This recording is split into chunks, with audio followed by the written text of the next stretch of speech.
ये जो इन साइल ने सवाल बताया है, मैंने आपका सवाल तो तफसीलन समाअत किया।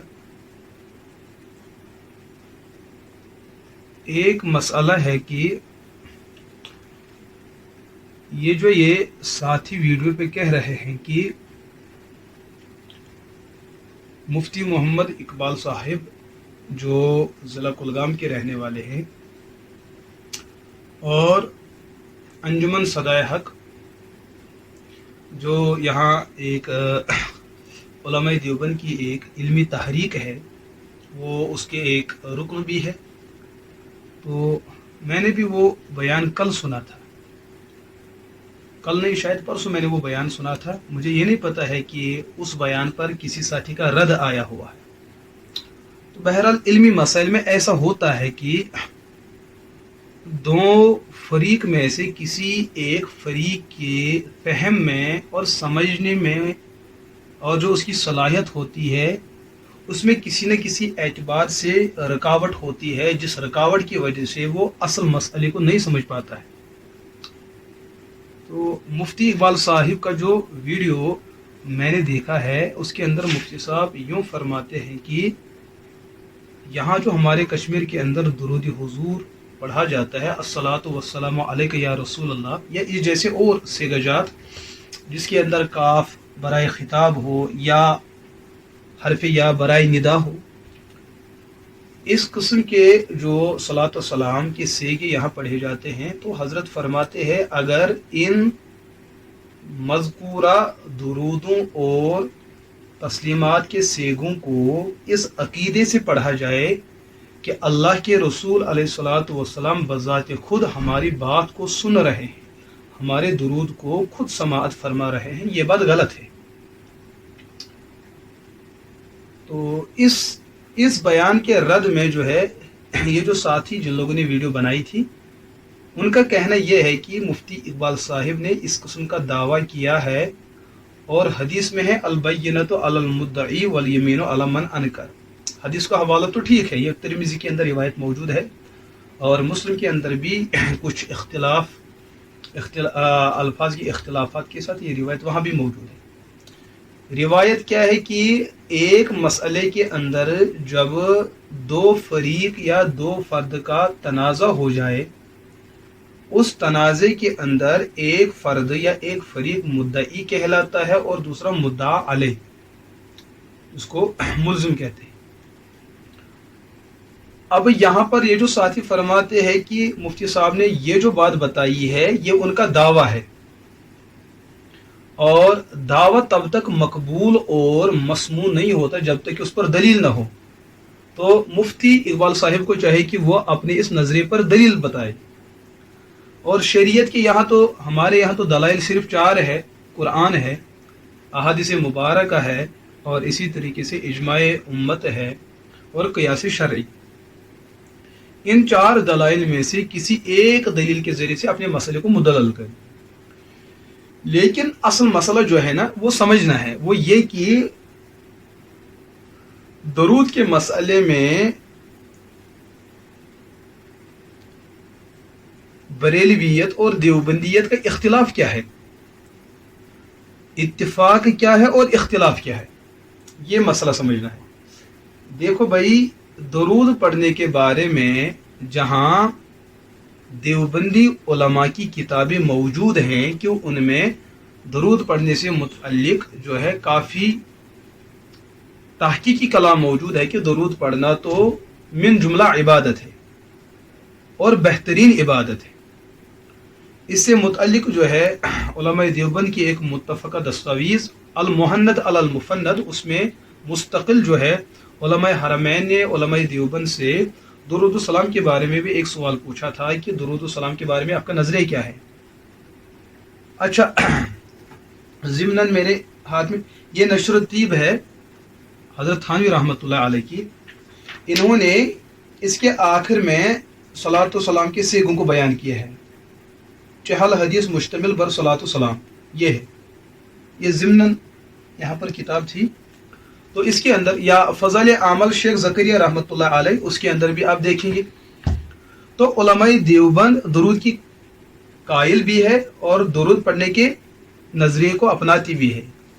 یہی مسئلہ جو ہے علماء بریلویہ کا بھی ہے. انہوں نے بھی درود کے بارے میں بکثرت کتابیں لکھی ہے.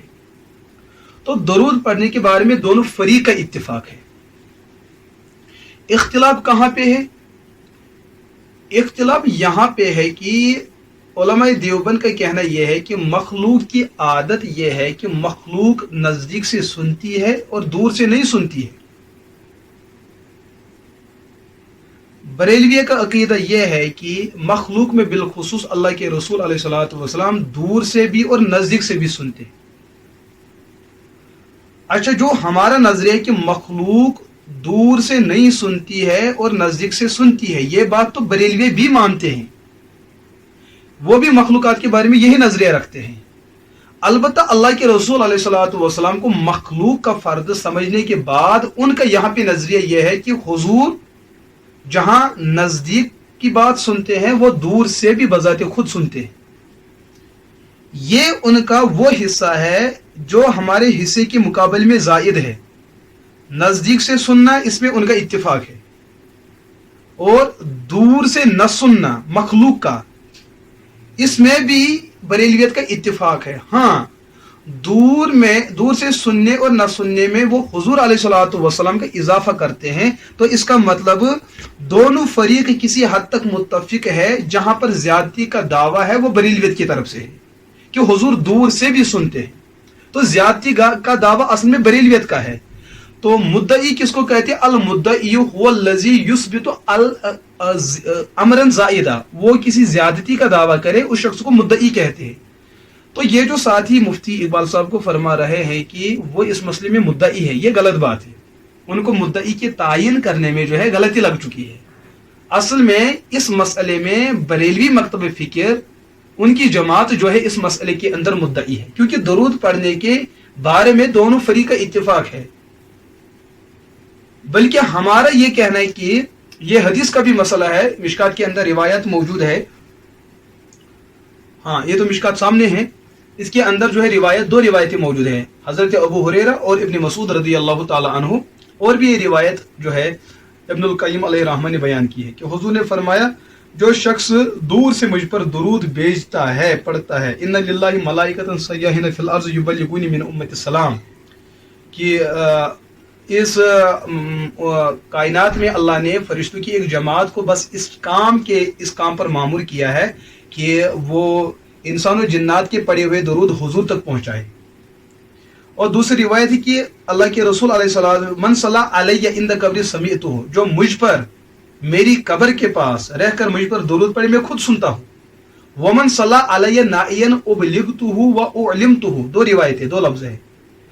اور جو دور رہ کر مجھ پر درود پڑھتے وہ درود مجھ تک پہنچائے جاتے، ابلغتہ. اور دوسرا لفظ کیا ہے؟ اعلمتہ، مجھ کو ان پڑھے ہوئے درودوں پر باخبر کیا جاتا ہے. تو ایک تو پہنچایا جاتا ہے اور مجھے ان سے باخبر کرایا جاتا ہے. تو اس کا مطلب اللہ کے رسول علیہ الصلوۃ والسلام یہ جو بات بصراحت فرماتے ہیں وہ درود مجھ تک پہنچائے جاتے ہیں. واضح بات ہے کہ اگر خود ہی سن لیتے تو پہنچانے کی بات کیا ہوتی؟ پہنچایا تو وہ جاتا ہے جو کسی کے پاس موجود نہ ہو. اچھا، اس پر جو ہے وہ ساتھی کہہ رہے ہیں کہ اللہ سمیع ہے، بصیر ہے، لیکن پھر بھی فرشتے کام کرتے ہیں. ارے یہ اللہ کی طرف سے نہیں ہے، یہ اللہ کے لیے نہیں ہے. جیسے انسان کچھ مسائل میں مکلف ہے، فرشتے بھی اپنی ذمہ داری میں مکلف ہے. یہ ان کی تکلیف کی بات ہے.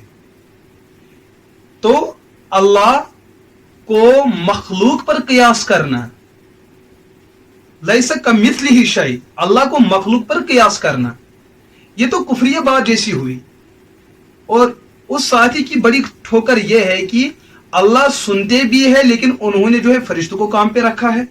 کیا اللہ نے اس وجہ سے فرشتوں کو کام پہ رکھا ہے کہ مجھے اس کا علم نہیں ہے؟ بلکہ وہ کام تو فرشتوں کے تعلق کے سے ہے. جہاں اللہ کے رسول علیہ الصلوۃ والسلام نے بات فرمائی کہ فرشتے مجھ تک درود بھیجتے ہیں، کسی ایک حدیث میں اس بات کی صراحت ہے کہ فرشتے درود نہ بھی لاتے مجھے تب بھی پتہ چلتا اور میں وہ سب کچھ دیکھ لیتا ہوں. اچھا، وہ ساتھی نے ایک روایت کا حوالہ دیا ہے अजीब गरीब बात है, वो रिवायत बिल्कुल मुहद्दिसिन की यहाँ बिल्कुल मजरूह है, उसके रुवात के बारे में बहुत ही ज्यादा जो है कलाम हो चुका है। ऐसी कमजोर और बेसनद और मजरूह दर मजरूह ऐसी रिवायत को सामने लाना और उसे अकीदा साबित करने के लिए निकले। हालांकि फाजिल बरेलवी का उलूम मुस्तफ़ा के अंदर उन्होंने ये बात लिखी है, मेरे पास वहाँ पे वो किताब है इल्म गैब के बारे में जो उन्होंने लिखी है अंबाउल मुस्तफ़ा, उसमें उन्होंने सराहतन ये बात लिखी है कि अकाइद को सही अहादीस में से खबर वाहिद से भी साबित नहीं किया जा सकता है, चाहे कि हदीस ज़ईफ हो या फिर मौजू हो। यह बात यह है।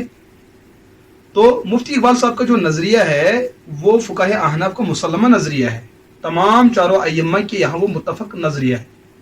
अच्छा, इन्होंने और एक जसारत की कि मुफ्ती नज़ीर अहमद कासमी साहब दामद बरकतुल्लाह आलिया वो फरमाते हैं कि अगर आप हुजूर अलैहिस्सलातु वस्सलाम पर दुरूद पढ़ेंगे हुजूर बज़ाते खुद सुनते हैं, और मुफ्ती इकबाल साहब फरमाते हैं हुजूर नहीं सुनते हैं। बज़ाहिर ये चाहते हैं कि इन दो उलमा का आपस में इख्तिलाफ है। हालांकि जो मुफ्ती साहब मुफ्ती नज़ीर अहमद कासमी साहब का जो बयान है वो उन्होंने हज और उम्रे की तरबियत में उबर फरमाई कि हाजी लोग और उम्रा करने वाले जो मदीना जाते हैं, रोज़े रसूल पे जाते हैं, वहां पर वो सलातो सलाम कैसे पेश कर सकते हैं। तो वो एक मुख्तसर आखिरी बात मुफ्ती साहब फरमा रहे थे, इन जालिमों ने उसका पीछे वाला हिस्सा काटा, आगे वाला हिस्सा काटा, उतना हिस्सा जो उन्होंने जो है सोशल मीडिया पे डाला। ये तो ख्याल, ये यहूदों की खसलत है, युहर्रिफूनल कलिमा अम मवाज़िही, यहाँ की बात को उधर करना, उधर की बात को इधर करना। बिल्कुल फाजिल बरेलवी की भी यही आदत बंद थी, जिस वजह से उनके हम फिक्र लोग उनसे बहुत ज्यादा नाला और नाराज हुआ करते थे। यही बात आज ये कर रहे हैं, वरना उलमाए देवबंद का ये अकीदा नहीं है कि वो दुरूद हुजूर पढ़ने के मुनकिर है। अच्छा, मैं अभी मुताला कर रहा था, ये हमारी किताब है, इस किताब के अंदर भी मैंने देखा था कि हजरत हमारे उस्ताद मुकर्रम इसमें दुरूद हुजूर से मुतलिक उनको सवालात किए गए हैं। तो हजरत ने सवाल के जो जवाबात दिए हैं दुरूद हुजूर पढ़ने के बारे में, उन्होंने 4 ख्यालात का वहां नजरिया जाहिर किया है। 4 तरीके से वो दुरूद पढ़ा जाता है। बाज़ लोग दुरूद हुजूर पढ़ते हैं अस्सलातु वस्सलाम अलैका या रसूल अल्लाह, वो अल्फाज तक महदूद होते, उनके वहम ख्याल में कोई अकीदा और कोई तस्वुर ऐसा नहीं है। जैसे शुआरा की दुनिया है, वो कभी पहाड़ को खिताब करते हैं, कभी ज़मीन आसमान को खिताब करते हैं, कभी इंसान को खिताब करते हैं, कभी जानवरों को खिताब करते हैं, कभी इंसानों में मुकद्दस शख्सियत को खिताब करते हैं। लेकिन उनके जहन में ये बात भी है कि ये सब हमारे सामने नहीं है, ये एक तखय्युली दुनिया है, करते हैं। तो दुरूद पढ़ने वालों में से एक तबका यह है कि वो पढ़ते हैं, लेकिन उनके जहन में ये नहीं कि हुजूर हमारे सामने है। ऐसे लोग तो ठीक है। जैसे अमूमन यहाँ सुबह औराद फतिहा पढ़ने वाले अक्सर किस्म के लोग वो है कि जिनके जहन में इस किस्म का तस्वुर नहीं है। ये मैं इस वजह से कह रहा हूं क्योंकि वो इल्म दीन से और दीन की बारीकियों से बहुत ही दूर हुआ करते हैं। तो भला उनके जहन में ये सब बारीकियां कैसे पैदा हो सकती है? वो पढ़ते हैं बस। कैसे पढ़ते? जैसे हम किसी को सलाम करते हैं, यहाँ सलाम करने की बड़ी आदत हो चुकी है, लेकिन सलाम के अल्फाज में जो मफहूम छुपा हुआ है वो मफहूम उमूमन लोगों की नजरों से ओझल है। सलाम कर दिया, अस्सलाम वालेकुम रहमतुल्लाह, वो जो दुआए रहमत ये दे रहा है उसकी तरफ ये सलाम करने वाले का जहन जाता ही नहीं है। और दुरूद हुजूर पढ़ने वालों का एक तबका वो भी है जो पढ़ता है अस्सलातु वस्सलाम अलैका या रसूल अल्लाह, इस अकीदे से कि फरिश्ते हमारे इस दुरूद को पहुंचाते हैं रोज़े रसूल पर अलैहिस्सलातु वस्सलाम। ठीक बात है, इसका कौन मुनकिर है। लेकिन जब ये अकीदा हो कि फरिश्ते हमारे इस दुरूद को सुनते हैं और हुजूर तक पहुंचाते। तीसरा तबका वो है जो फर्त मोहब्बत में दुरूद पढ़ते अस्सलातु वस्सलाम अलैका या रसूल अल्लाह, वो हुजूर के इतने आशिक होते हैं, उनके तन बदन में हुजूर अलैहिस्सलातु वस्सलाम का हर वक्त एहसास होता है, जिसको कहते हैं वजूद ज़हनी। जैसे किसी माँ का कोई बच्चा इंतकाल कर जाता है, वो 2-4 किलोमीटर दूर किसी कब्रिस्तान में दफन होता है। अच्छा, माँ को उससे इस कदर मोहब्बत होती है तो माँ कहती है मेरा बेटा, तूने मेरा ये किया है, तूने मेरा कमर तोड़ा है। ये तो अपने बेटे को नहीं सुनाती है, ये वो फर्ते मोहब्बत है, सच्ची लगन और सच्ची मोहब्बत है। बेटा इतना दूर है लेकिन ऐसे पुकार रही जैसे वो उसके सामने है। तो कोई उम्मती ऐसा भी होता है जो फना फिर रसूल होता है, वो कहता है अस्सलातु वस्सलाम अलैका या रसूल अल्लाह। फर्ते मोहब्बत में ये इतनी सच्ची मोहब्बत है कि वजूद ज़हनी के एतबार से वो हुजूर अलैहिस्सलातु वस्सलाम को अपने पास जैसे महसूस करते हैं। ये तो आशिक है, इस आशिक को इजाजत मिल सकती है, लेकिन जो दीगर लोग हैं जिनको ये मकाम हासिल नहीं है, वो इसकी देखा देखी में ये कर रहे हैं। उनका ये करना मक्र है और इसका ये करना सच है। और चौथा ये कि अस्सलातु वस्सलाम अलैका या रसूल अल्लाह को इस अकीदे से पढ़ा जाए कि हुजूर हमारे सामने हमारी बात सुनते हैं, हमारे दुरूद को खुद सुनते हैं। इस चीज के उलमा बड़े मुखालिफ हैं। मुफ्ती इकबाल साहब तो ये बात फरमा रहे हैं। तो इस साथी ने जो है आसमान सर पे उठा के रखा है। बस ये इनका एक वसवसा है, इनका एक तलबिसाना तरीका है लोगों को धोखा देने के लिए, बस और कुछ भी नहीं है। वरना जो है इंशाअल्लाह अगर अल्लाह ने चाहा तो मैं आइंदा इसकी और भी कुछ वजाहत कर रहा हूँ, लेकिन आप ये जहन में रखें बस ये एक धोखा है। ये बस लोगों को धोखा देना चाहते हैं। जब ये फंस जाते हैं फिर ये कहते हैं कि जब अल्लाह ये सब कुछ कर सकता है हुजूर क्यों नहीं कर सकते हैं। अरे अल्लाह के बारे में आप कयास करते हो। कयास की जो हदूद है, उसका जो महल है वो खल्क है, मखलूक है। अल्लाह कयास से मुबर्रा है। लैसा कमिस्लिही शै, वो ज़मान मकान जिहत ज़मान से अतराब से अकनाब से और शक्ल सूरत शबीहत इन तमाम चीज़ों से पाक मुनज़्ज़ह है। किसी चीज़ में अल्लाह को किसी मखलूक पर कयास करना ये भला कैसी अकीदत हो सकती है। ये तो गुस्ताखी है। ऐसे गुस्ताखों को जो है खुले आम लोगों के सामने माफ़ी मांगनी चाहिए और तौबा करनी चाहिए। ये बहुत बड़ा मसला है।